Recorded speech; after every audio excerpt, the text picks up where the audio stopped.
Hey, salut, c'est Goudrel. Nous sommes à la cabane à sucre de Jean Laramé, fier membre des sucriers.com.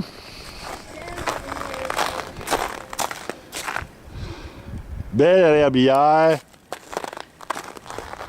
C'est beau, c'est grand. Tout à la chaudière. Là, on a passé les tests sur l'évaporateur. Je vais rentrer en dedans en espérant que ça ne vienne pas trop embuer, là.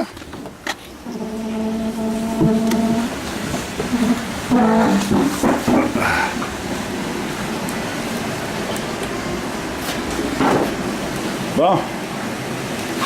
Regardez, là. Regardez la couleur de la cheminée, là. Vous voyez la couleur, là? Présentement, là, on avait une tire de 0.11. 0.11 de tire, donc, encore une fois, on galoche la chaleur dehors. On envoie de la chaleur qu'il y a sous les pannes à l'extérieur. C'est pour ça qu'elle a changé de couleur. Parce que la température à l'intérieur de la cheminée, ça maintient autour des 800. À 800 degrés, c'est normal que ça vienne noir de même, que ça change de couleur. C'est trop chaud, c'est parce qu'on envoie notre chaleur dehors. Alors ici, on doit prescrire un draft control. Ça va prendre un draft control pour stabiliser la tire à 0.05. Parce que 0.11, c'est beaucoup trop. La tire, elle prend la chaleur puis elle la galoche dehors. Alors ici, c'est un LS Bilodeau, un 2.6. Jean a installé un manifold, diffuseur d'air, et puis il a installé aussi un ventilateur. Et puis ça va très bien, les bouillons, ça bouille très bien, regardez là. Ici, la panoplie, ça bouille très bien quand même là.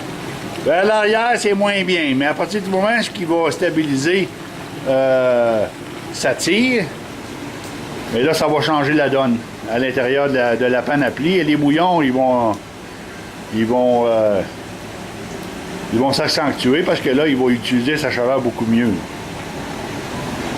On a aussi un contrôleur sortie de chaleur. Il est dessus en partie.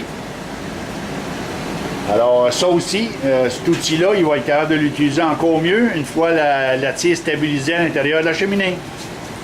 Et là, à partir du moment qu'il va contrôler la tire, il va être capable de contrôler son contrôleur de sortie de chaleur, puis il va être capable de contrôler les bouillons.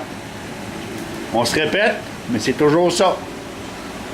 Alors, avec un draft control, les choses vont se stabiliser, puis son évaporateur, il va marcher à sa guise. Donc, c'est lui, à partir de ce moment-là, c'est la sériculteur qui va contrôler son évaporateur.